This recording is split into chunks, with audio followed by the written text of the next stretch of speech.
Sometimes having a baby seems like this beautiful, picture-perfect experience. But then, once we have a baby, it can feel like it's all crashing down on top of you. The challenges are bigger than we thought, and sometimes we can't seem to find our way out of that survival mode. Today, I am so happy to introduce Jessi Sletten. Her own journey ignited a fire inside of her, and she found the courage inside her to heal and to transform and support so many other new moms. Jessi is a postpartum empowerment coach who helps new and expectant parents tame the chaos of postpartum with ease so that they can create joy and connection in their parenthood.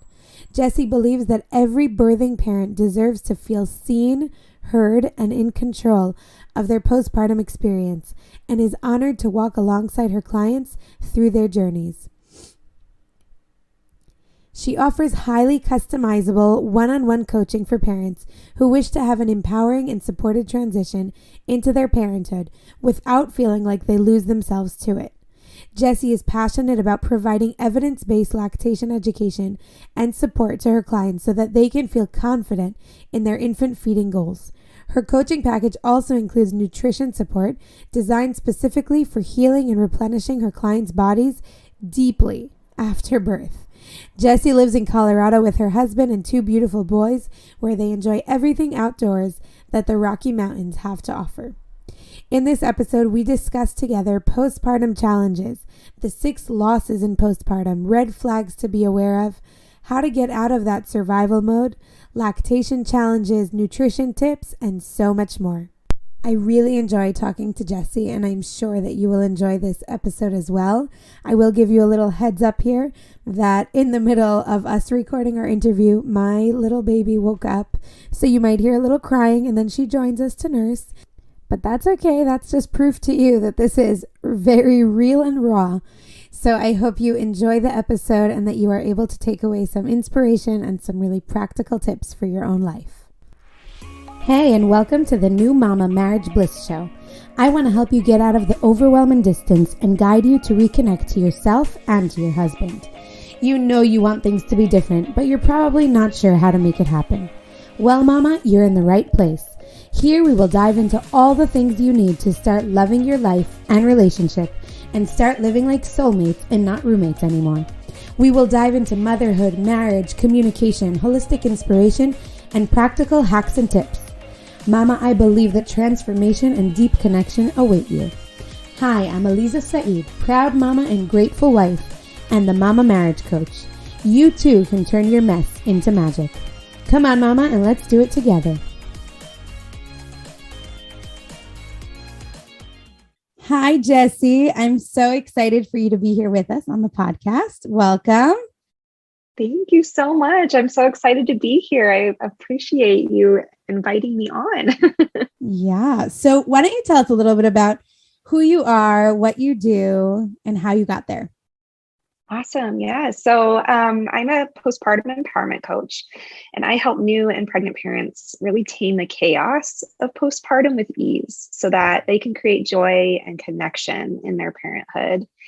And I started this work really from my own personal experience in postpartum. I had a really difficult journey with my first son. I had a great pregnancy, and I had just this beautiful vision of what becoming a mother would be for myself.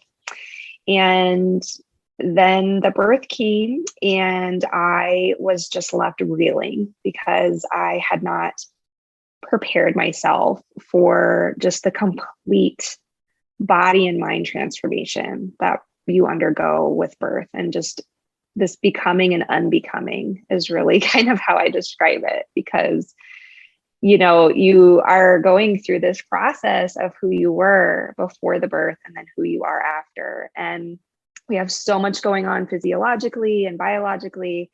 And so I really got hit hard with postpartum depression and anxiety.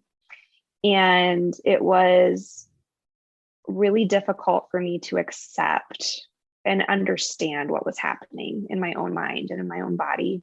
And I felt a lot of shame and guilt with a lot of the feelings and thoughts that were going through my mind. And I really just felt lost. And it was difficult because I couldn't even really feel like I could talk to my partner about it in a way that I felt like I could, explain what was happening, because I didn't even really know what was happening myself. And so within that journey, like I went over a year without any diagnosis, like official diagnosis or support in any way. And I finally summoned up the courage to talk to my doctor about it. And, we got myself on the right track after that. But I really struggled with lactation as well. My breastfeeding journey was really bumpy. And so after all of that, I just decided like I did not want to go through that again for a second time experience. And I also wanted to be able to support other people through that. And so really through this journey of trying to heal myself and becoming more educated about the birthing process and the postpartum process and the breastfeeding process and all these things, I really just embraced that things could be different. And with my second, we had some infertility struggles for a while, so that added to a lot of things. And then we finally became pregnant the second time around, and I knew that I wanted to have a different experience. And so I really applied everything that I had learned, and I hired myself a postpartum coach. So I knew having the support was so important. I hired a postpartum doula. Like I really fortified my village and my experience was night and day. And so knowing that and embracing that things could be so different and that there was this hope, it really like ignited this fire like inside me. And I knew that I wanted to do that professionally and to help other parents through this transition and to show them like you didn't have to lose yourself in parenthood. You could feel like you could, walk into this new version of who you are and to be able to center yourself in that journey and your well-being and focus on that piece. Because when we focus on ourselves and our healing, we can show up so much more authentically and presently for our babies and for our family as a whole. So that's how I got to where I am today. Thank you. You said so many things that I want to unpack. I'm like hoping that I know I was kind of rambling. Sorry. No, it's great. It's great. We're gonna try and get to as many points as we can. Yes. Well, one thing you said is that you really built yourself a village. And I think that that's something that today is so lacking, people used to live with all their family, with the whole village together, and everybody had like some kind of job to help. And now I see mothers that are so alone, and even in their marriage, they feel so alone. And just that loneliness in that time is so difficult. It is devastating. It really is. And I think that the societal pressures that we're under doesn't help anything either, where that's almost glorified to be like, oh, I can do it all on my own, like I'm Superwoman, all these things and these pressures and that, and we kind of take that within ourselves and we put those pressures on ourselves as well, so it's so difficult. It really is. Our bodies view birth, no matter if it was, a fairly routine experience all the way up to having a lot of interventions, our body views that as a trauma. Birth is a trauma to our body. And, it's not viewed that way at all by society. It's just like, oh, get up and go. You should move right after birth. And, bouncing back, like that whole, don't even get me started on that whole thing. Like I did a whole series on bouncing back and why that's so toxic. Yes. But yes. So let's go back a little bit and let's talk about the struggles in the postpartum time. What do you see that people are struggling with? And like I say many times, these things are usually things that we feel and we know, but just as you said, sometimes we don't know how to put words to it. And then when we hear it, we're like, oh yeah, I feel that. And thank you for saying that. So if you could just validate and tell us what are some of those postpartum struggles? Yeah. So the validation is so empowering. I feel like, I actually just did a series in my group, I guess it wrapped up last week, but I kind of talk about, there's these 6 losses of postpartum that we experience, and they very much mirror the losses of trauma, which I kind of mentioned how we talked about birth can be a trauma for our body, but it's interesting how these mirror one another, but the 6 losses that we can experience in a very normal experience. And I feel like that normalization is so important, but those include the loss of self, the loss of voice, the loss of world, loss of community, the loss of control, and the loss of time. And there's a lot that goes into this, but I feel like that is so unexpected. And what is really, we all know the sleep deprivation, we hear all these stories from other parents about those physical things, but it's these emotional disruptions that I feel like can weigh the heaviest on us in the postpartum timeframe, and these losses. And, we have these shifts in identity happening. We have the opportunity for our voice to go unheard or to be shut down in certain ways when we try to talk about our experiences. And really just creating support plans around these emotional things that are so needed, I feel like is really the key to having a more present and empowering postpartum versus feeling so isolated and alone and like we are not seen and heard, and we feel so out of control. And I feel like those are the things that can be the most difficult in the postpartum timeframe, is those things that we can't really see. Right. Added on top of all of the physical things too, the lack of sleep, the, trying to figure out the feeding, no matter how you choose to feed your child, all those things can be so difficult as well. And they can add to these 6 losses in many ways. Can I ask you to say them again? Yeah. Oh yeah, sorry. It was kind of fast. Yeah, that's okay.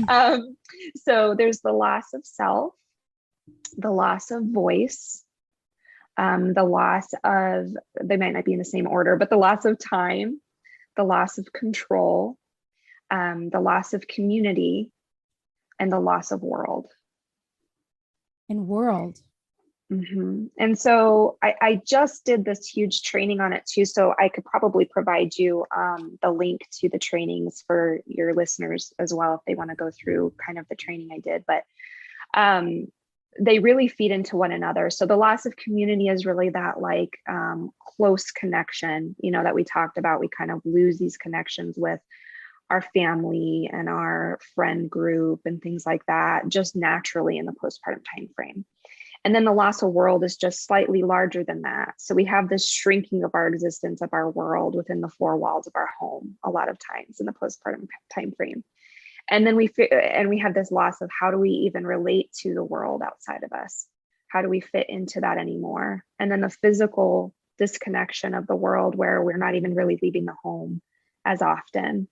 And so that's kind of what that loss of world is. And, there's so much that goes into all 6 of those, but I really believe truly that this experience of loss and being able to mourn some of that grief, especially with like the loss of self, and really kind of being okay with, I miss that person I used to be. And that's okay. And then I'm also embracing the person I'm becoming. And really just allowing that space to be held for yourself, and then to be witnessed by someone else in that journey too, can be so empowering. Because I try not to focus on the loss, but on the hope and the resiliency that can come out of that. Mm-hmm.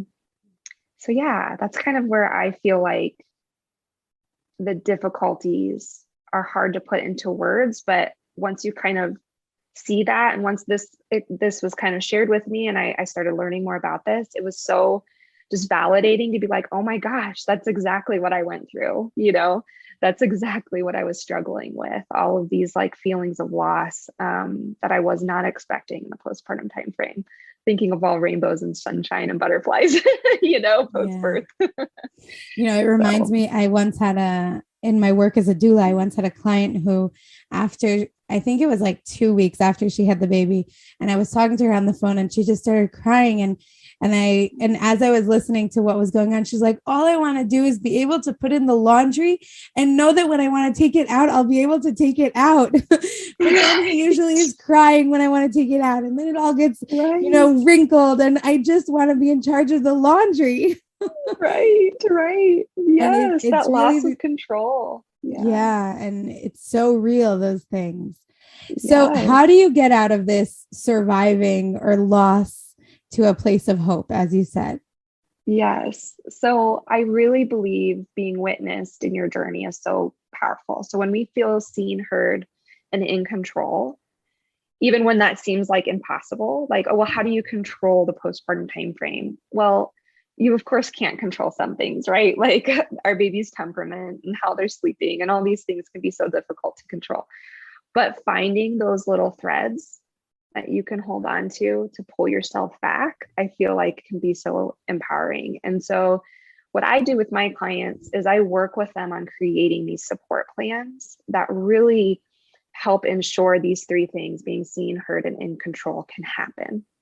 And falling back on those moments, no matter how small they are. So one of the things that I love to give as an example for really feeling like you can give yourself that control back is giving yourself permission to take care of yourself in moments where you feel like maybe that isn't a possibility, but really giving yourself permission to say, yes, I need to do this. So a good example is babies crying and you know they need to eat, but you have to pee really bad. Right. And so you don't want to get stuck in a situation where you're like, oh my gosh, you know, I really have to pee, but baby's feeding and then they fall asleep. And then you don't want to disturb them because the only place they can sleep is on your chest. Right. So you're trapped underneath a sleeping baby for 2 hours and your bladder feels like it's going to explode. So instead, taking that moment to say, okay, I understand they're crying and they want to eat. I can take the 2 minutes to go to the bathroom and say yes to myself, giving myself that permission and that control, going to the bathroom and then feeding baby. And just really taking those moments to pause, reflect inwardly to say, okay, what do I really need in this moment? And then giving yourself permission to allow yourself to do that can be so powerful. So we're not, you know, those little things and really knowing what replenishes you and feels good for you with that real good soul care and self-care that you can lean into during those moments of overwhelm. And so that, you know, you can fall back on those restorative things can be so powerful.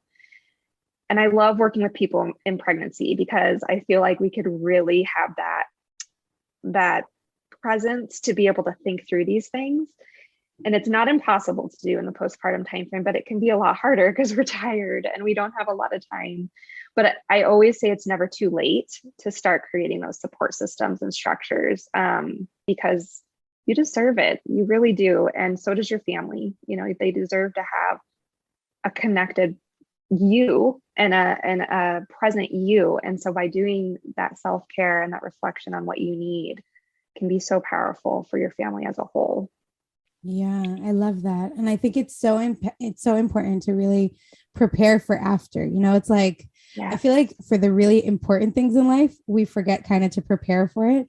Like we know how to work so hard on preparing for a wedding, but what about married life? How much do we prepare for married life? Or we go to the childbirth education course and we get ready for birth. And then I have this baby in my hand and now what? Like there's oh my gosh, so many such important stages that we just forget to like prepare for. Oh my God, I couldn't agree with that more. It's always like we prepare for the event, but then the aftermath, we're like, we'll just figure it out. Like, let's not worry about that. Yeah. And then it's hard to figure it out when you're just going with the flow. Right. Exactly. Because the flow doesn't flow very well sometimes. Right. So let's talk about the partner in this whole thing. So you said being seen, being in control, and being heard, which I hear that a partner could play a big role in this. 100%. Yes, I couldn't agree with that more. And I feel like, you know, it's interesting because even the strongest relationships are strained during the transition to parenthood. You know, I think something like 69% or something like that of couples report experiencing conflict or disappointment or something like that, you know, after the baby is born. And so it's a really high amount, you know, which I'm sure you know very well with the work that you do. Right. And I feel like, you know, by having these discussions in a way that reduces defensiveness so that it can actually be heard is so important. And I feel like there's a lot of things out there that people can use, you know, when it comes to communication methods. One of my favorite ones is nonviolent communication. And I really talk about that a lot. It I seems just like you did might be familiar with podcast that. episode Yes. about it. Oh, I love that. Yay. Yes. So that's something that I really encourage my clients to use as a framework. Because it's just, as you know, it's just one of those things where you can be able to express how you're feeling without placing blame, and then being able to make a request. And when you make a request versus a demand, it's just so much more appealing to the person you're speaking to. And so I feel like in a lot of ways, using something like that can really help with being heard in a way that, you're being seen as well, instead of just like, oh, you're angry at me, and now I'm going to throw out my defense systems and I'm not going to hear anything you're saying, Absolutely. But yeah, and I feel like that's so important, being able to communicate. And then ahead of time, it can be really helpful too, because you can talk about, this is how I feel supported, or, love languages can be another great thing that you can use to talk about how you feel supported and loved, and really leaning into that, during the postpartum timeframe. And then talking about how you can get those moments of self-care in for both of you, and honoring that in a way that ensures you're getting that replenishment. Something like 10% of dads actually experience postpartum depression in the postpartum timeframe. So, their mental health is affected too. And I feel like it's important. Oh, sorry. No, go ahead. we talk a lot about the mom's experience, and there really is not so much talk about the dad's experience or our experience as a partner to a new father, because our bodies did go through an amazing thing and we are feeling all the feels, but he is also, and how much do we see also his journey into fatherhood, whatever, if it's the first baby, second baby, doesn't matter what number baby, it's a new journey also. Right. Absolutely. And I feel like honoring that space of talking about that experience for both is so powerful, and being able to process the birthing experience too. Because often that piece of control for the partner is, I don't know how to help my spouse, especially if they're seeing a lot of struggles. Right. And so they feel out of control, and that they can't help or make it better. A lot of partners want to take action, and be able to do something to help. And oftentimes they can't. And the thing that they can do is really witness and hold that space for their partner. But also on the flip end, being able to do that for them as well, and seeing that they're struggling and honoring that, and being able to say, like, this is hard. This is really hard for both of us, I agree. It is hard, because I feel like there's not as much space to be held for the partner a lot of times in the postpartum time frame. How do you think we could prepare the relationship before having the baby for the postpartum period? Are there certain things that we should talk about, certain things we should set up in our home? Like, how could we bulletproof our relationship for the baby? Yes, I love that. And I think one of the biggest things I like to do is really have the partners sit down and think about, like, what do they enjoy doing together, and how can they adapt that to newborn life, So if it's something like they enjoy, going out together and experiencing things that might not be as available right away, in the early postpartum timeframe. So how can they find that connection in the home? Can we have a certain game that we like to play together? Or is there, like a show even that we enjoy just watching together, something like that. Creating those rituals, I feel like is really powerful, and they don't have to be these like mind-blowing experiences. They can really just be those times when you're turning toward one another, and witnessing what the other one's experiencing, and finding those ways of connecting again, can be really powerful. I have like a workbook that I have my clients work through when they work with me. And one of the sections I kind of structured around the 5 pillars of postpartum support. And one of them is relational support. And I have them think about these kind of things. What activities or conversations or whatever bring you closer together, and how can you incorporate that into the postpartum time frame. And I feel like those little things can really make a big difference with that relationship piece. And then the communication is huge. Just really trying to have that open communication. For some of my clients who know that they're more prone to mental health struggles, something that I really encourage them to do is to speak with their partner ahead of time about like their triggers, or, you know, if I start showing X, Y, and Z behaviors, check in on me, you know, and really knowing that ahead of time so that the partner can be their extra set of eyes when we're so like within ourselves and we're tunnel vision. They can kind of have that extra support to know, okay, something's going on here. We need to look a little bit more into this, you know, and being able to catch some of those things earlier on, I feel like is really important too. Yeah. Well, I was going to ask you a different question, but you're taking me to ask you, how do we really know?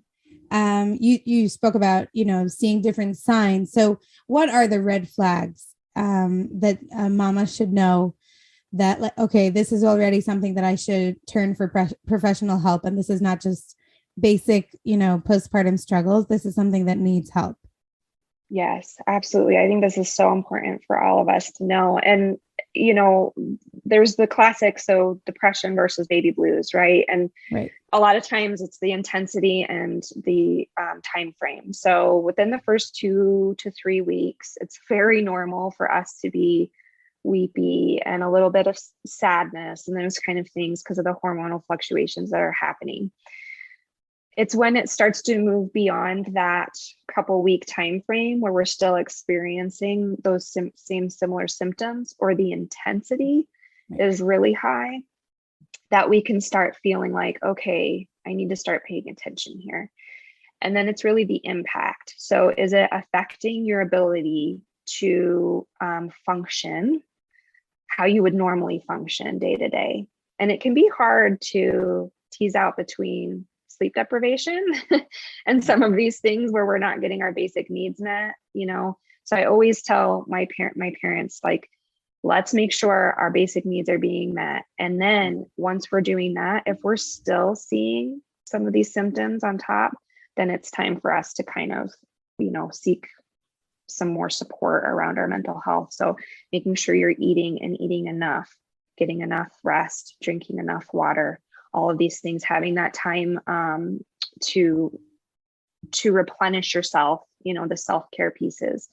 Those are really kind of like our basic survival kit needs.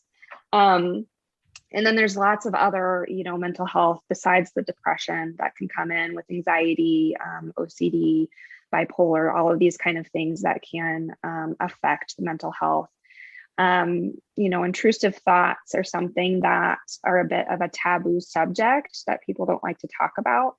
But I feel like they're really prevalent in the postpartum time frame, and they're really normal to a certain extent. So we can have these fears around something happening to the baby, right? And so when we start avoiding those things, so it's impacting the way we actually function, that's a red flag. So if you're envision like going down the stairs and you see baby fall, that happened to me the first time. Yes.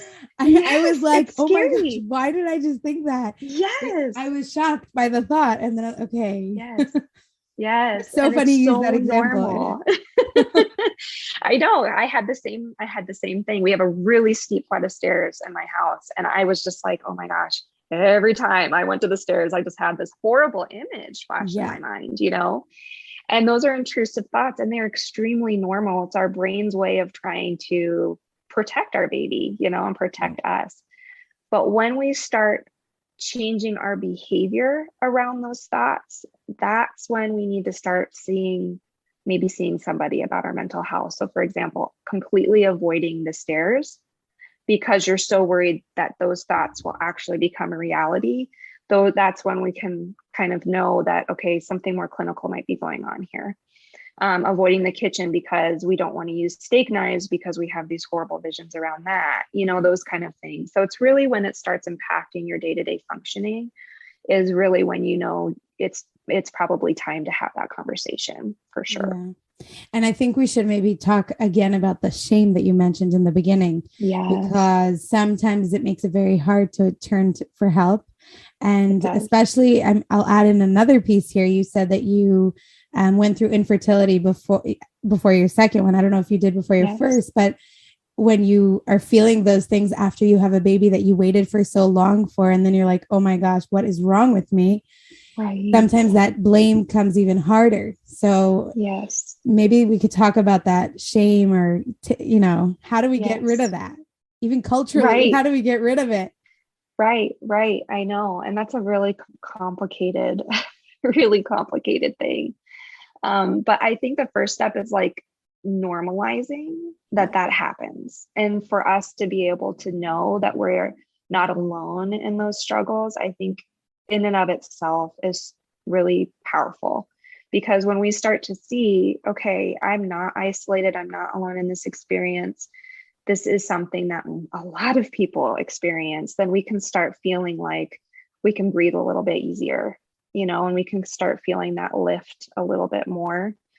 And I feel like it's hard too, where when we talk about seeking help, I really encourage people to try to find folks and professionals who are well educated in perinatal mental health, and not just, I don't know. I feel like it's a very specific set of skills and education that is needed. And there are a lot of resources out there. So Postpartum Support International has great resources for trained professionals in the perinatal mental health. And that's one of the places that I point a lot of people to when they're seeking mental health support, because they have people who understand that this is very normal. and they have the skill set to be able to support these parents through that. So I feel like that's really important. And then just having that trust in someone beforehand, like really having a doctor that you trust, that you have a good relationship with, and fortifying that support village, like we talked about before, ahead of time, where you can find at least one person that you can trust to talk about your experiences with, can be really powerful and helpful too. And just, finding peer support can be really helpful. Support groups around these experiences. Again, you don't feel so alone and isolated. And you can feel like you can share those experiences without the judgment, because those parents are in the same exact boat as you, or similar experiences as you. Right. Can be really and I think also too. Take off the blame. It's not your fault. Yes. Right. It's not your fault. There are chemical things that are going on in your body, and it's 100%. Not your fault. And actually, I saw not long ago here in Israel, there was a husband of someone who went through really, really hard postpartum depression. And he wrote a letter to husbands to explain what your wife is going through and how she's not crazy. She's just a mom who's going through a really hard time. And it was very emotional to read from his perspective about how he could be there as support. But really to just take off that blame of, you didn't do anything wrong. You're not crazy. No. There are things that are going on in your body, and you're on a journey of healing, and it's going to heal you, and you'll get out of it even stronger. Absolutely. Yeah. And I always like to say, you're not broken. You're not broken. You're going through a really difficult time, and it's not something that you can't not come back from. I think that's important too, because it can feel so hopeless and helpless in the moment. But knowing that, it's not a choice you're making. It's not something that you're choosing, right? It's not your fault. And I think that is really a powerful message. I mean, look at you. Ourselves. I know, right? You were in that dark place, and now here you are empowering other mothers, and that's unbelievable. And everyone should use you as an example that you can get out of it and be a light for others. And that's amazing. Absolutely. Thank you so much. Yes, it's true. Yeah. Maybe we could talk a little bit about lactation, because you said that was a big part of your journey also. How could a mother prepare for lactation, even mindset wise or practical, but how could she prepare herself so that it won't be such a huge, like, I don't even know what struggle. word to use. Struggle, or I feel like colliding into a wall. Like, I don't know. Like, right. Totally. Yes. So my biggest thing is like, always identify support ahead of time if you can, because when you're struggling at 3 a.m. with a latch and it's not going well, and you're just like, I have no idea where to even turn. No one wants to have to sit there and try to figure out what lactation support person can you reach out to. Right. And so I always encourage in the pregnancy time frame to really like get your feelers out there, find somebody that you connect with, that you really like their, approach, that, is well educated, all these kind of things, and really identify them ahead of time. And I think that can be really helpful. Oh. I'll bring my baby here. I might start lactating as we're recording. Oh, it's so sweet. But yeah, identifying that help, I think ahead of time can be really, really helpful. And then that way you can be like, okay, I already know who I'm going to reach out to if I run into an issue. And then I think it's so important for us to understand that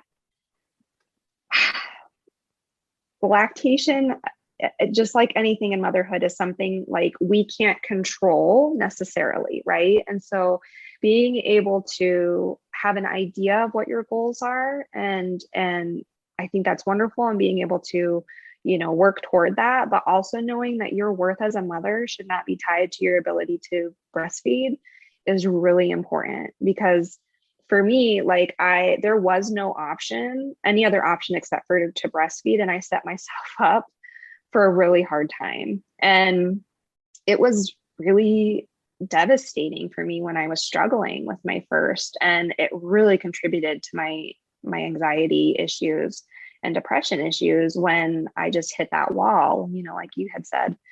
So I feel like really kind of understanding that we can have a goal and an idea of what we want to be able to do, have the support set up ahead of time, and then really just trying to go through the motions of, okay, let's problem solve as things come up, but not tie our entire worth as a mom to this experience, because it can be so devastating if something doesn't work out, in the way that we envision. Yeah. And I think also, you said about how a partner wants to take off the pain from us. And I think with lactation, I at least I've seen it a lot, that a partner just says, okay, just give the baby a bottle. Like, let's just stop it. Let's, I don't want you to be in pain. And I think that when maybe it's important also to speak those goals with your partner and really plan that also together. I agree. Yeah, that part of the planning is, sitting down and saying, here's what I would really love to do.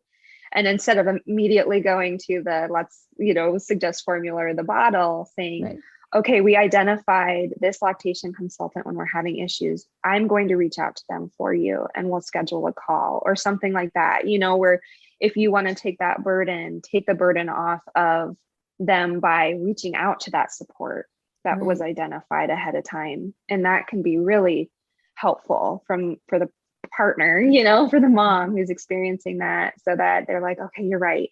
We have someone that we can call, and we have that figured out. Right. I remember even really for myself, after my second was born, I think I was having a really hard time. And also with my first, it took me like a month for it not to be painful. And I remember crying in the middle of the night. It was so painful. We were at my in-laws and I remember just telling my husband, please tell me that it stops hurting at some point. Like, I just need you to remind me that I enjoy it at some point, because it's so easy to forget. And that was what I needed at that time. And, sometimes they just need us to say very simply what kind of support we need at that time. Exactly. And having those conversations maybe ahead of time can help too, because sometimes you don't know how to verbalize that in the moment. I think it's so beautiful that you were able to say, this is exactly what I need from you. Please just tell me this gets better. Instead of, they want to fix it, and it just, that doesn't work like that. Right, exactly. Yeah. Would you like to just give us some nutrition tips as well, if I already have you here? Yes. So as you can tell, like a lot of my work is very widespread. So nutrition is a huge fundamental piece in the work that I do, because I am a huge advocate for really using nutrition as that fundamental base of our health when it comes to healing. And so probably my biggest tip for nutrition would be really focusing in on nutrient dense foods. So really falling back on kind of more of those traditional postpartum practices that we don't really have very much in our more modernized society. But really just like the broths and the really warming foods like that, and dietary restrictions and needs come into play a lot. So I usually work one-on-one with my clients on that based on, allergies or preferences and stuff. But all that aside, usually bone broths are really nourishing. You want to have things that are high in fat and protein, because that's going to help your body with accelerating the healing process by really giving back those collagen, those high iron, all those things that can really help with the healing side of things from birth. Because as we talked about in the beginning, birth is a trauma to our body. And so there is a lot of healing that needs to take place. And then pregnancy itself is so depleting. And so we kind of get into the postpartum timeframe from this depleted state of pregnancy on top of the healing required from birth. And so the more that we can fuel our bodies with these replenishing nutrients, that really helps us not only physically, but it helps with our hormonal balance, it helps with our mental health, all these things. It's all tied to how we're nourishing our body. And so my biggest piece of advice is really sticking to those nutrient dense, high in fat, high in protein foods that can really help feel comforting too. I think food has a lot of emotional ties to it. And I feel like the more we can feel comforted through what we're eating can really help elevate our entire feeling in postpartum as well. So. Awesome. Thank you so much. So before we finish, I would like to ask you 5 short and sweet questions that I ask all my guests. First of all, thank you so much for all of this. This was so helpful. Thank you so much for everything that you've shared with us here. So I want to ask you, what's your favorite thing about being a mom? Oh, my favorite thing. Well, favorite is a big word, but one of them. I know one of my favorite things. I would have to say just really watching my kids become their own self. It's just so fun to watch their little minds expand and just how they interact with the world around them so differently, and that their personalities shine from day one. So that's been really fun for me. Yeah, I love that. I so connect to that. Yeah. What's one of your challenges in motherhood? Well, we mentioned some here. Yes, for sure. I'd say currently is just finding that ebb and flow with balancing work and family. And I'm sure so many of us can relate to that. But really trying to get rid of this idea that there's a balance, and really more of how can we narrow in our focus and really create good boundaries. So that's what I've been working on. Yeah. Awesome. If you had a deserted island retreat for a week, what would you take with you? First of all, how can I make that happen? I know that's what everybody says to me. Where is it? Let me go. Right. Oh my gosh. And if I could only pick one thing, I'd have to say a book, because I just don't get the time to read for pleasure anymore. And I think I would love that. Love that. I actually just ordered myself books. I was like, I'm going to make myself read. Yes. I've been doing 15 minutes before bed for the last week. And that's been so awesome. Good idea. I'm going to take that idea from me too. How about an embarrassing mommy moment? Oh my God, there's been so many. Let's see. I think probably one of the highest ones was when I finally got the courage to feed in public for the first time with my first.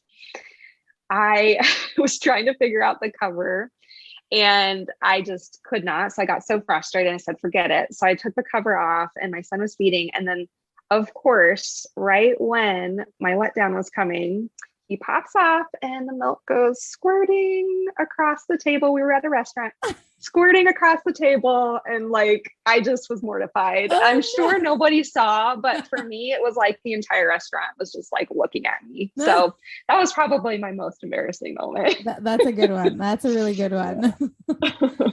And for our last question today, what tip would you give to yourself before becoming a mom for you today? Love that. So plan for your postpartum like you plan for your birth. Awesome. For sure. Love that.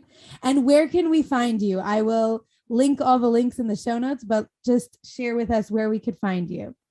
Yes, I spend most of my time in my private group on Facebook. It's just called Postpartum Healing, Nutrition, and Lactation Support. That's where I spend almost all my time on the socials. But then you can also connect with me just to book a call. I offer a free 45-minute strategy session where we can talk about your particular perinatal journey, where you are, what supports you're looking for. And then we kind of just talk about if working together would be a good fit. And then I have an email address too, Jessi at empoweringpostpartum.com, and my inbox is always open. So. Awesome. Thank you so much. This was great. Anything else you want to add before we finish? No, I just wanted to say thank you so much. This was such a wonderful conversation, and I'm really honored that you were offering to have me on. Thank you so much. Thank you. Thank you. Hey mama, and thanks for joining us and listening to this episode. I know what it's like to crave some together time with your husband, but feel so stuck because for whatever reason, you can't leave the house. Maybe someone's sick, maybe there's no babysitter budget, or maybe you're just too exhausted. Well, that's why I would love to gift you a list of 50 date night ideas that you can do at home when you can't find a babysitter. It doesn't mean date night is doomed. Go over to alizasaid.com. That's ALIZASAID.com/50 date night ideas and download a list of awesome ideas for a date night at home. Plus, you get some really essential guidelines to make a home date awesome. Some important things that can either make it or break it. So head over to alizasaid.com/50 date night ideas and date away.